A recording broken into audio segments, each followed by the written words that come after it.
All right, welcome, Agile friends. My name is Egan Rackley, and I'm your host for the Agile and Gaming track here at the 2026 Global Agile Summit.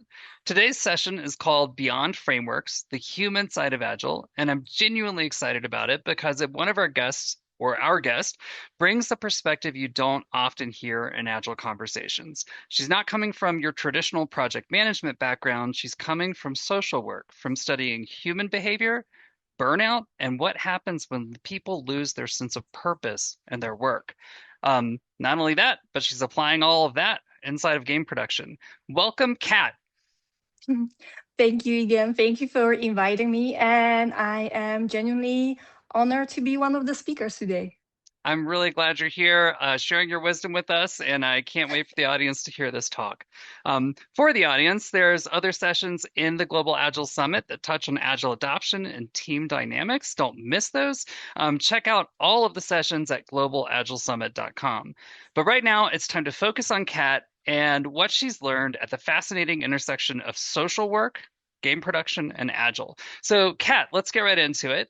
Your path to game production wasn't a straight line. You earned a degree in game art in the Netherlands. You spent years as a social worker focused on burnout and depression. And then you transitioned to the games industry as a community specialist and eventually into production. How did those very different worlds end up connecting for you? To be honest, one part of it is my heart was always within the game industry. It always stayed that way. Sure. The reason why it all connected for me was mostly because um, during my time as a social worker, I got used to working with small budgets, with small teams, um, staff shortages, and very strict deadlines. Um, because I already worked with so many people who needed motivation, people who needed some guidance to do their work a little bit more efficiently, find their purpose or refine their purpose, um, and sometimes even change the way they were working. It made me realize, especially during pandemic, how important it is to, especially when you're in a field where you're passionate about it, when you are seen at where your job is seen as your calling, how easy it is to forget the boundaries between work and life balance and your health, your mental health.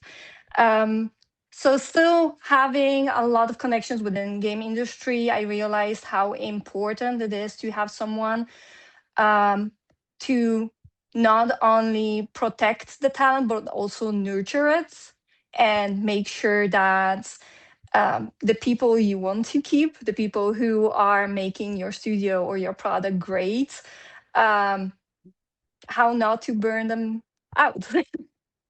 So, I mean, you've really just described all of the challenges that indie and AA and AAA developers face. And I'm just kind of wondering, just sort of off the bat, um, moving from social work into game development, what kind of parallels did you see between those two? Are they one for one, or are things a little bit different? I think they are definitely different, especially because while in social work, I met a lot of people from all different industries where not everyone had to work under pressure. Not everyone had the same type of struggles as creative industry does, because it's a very specific industry. It's an industry where you have to feel a certain amount of passion for it. You have to want to make your product something special. You have to feel something for it.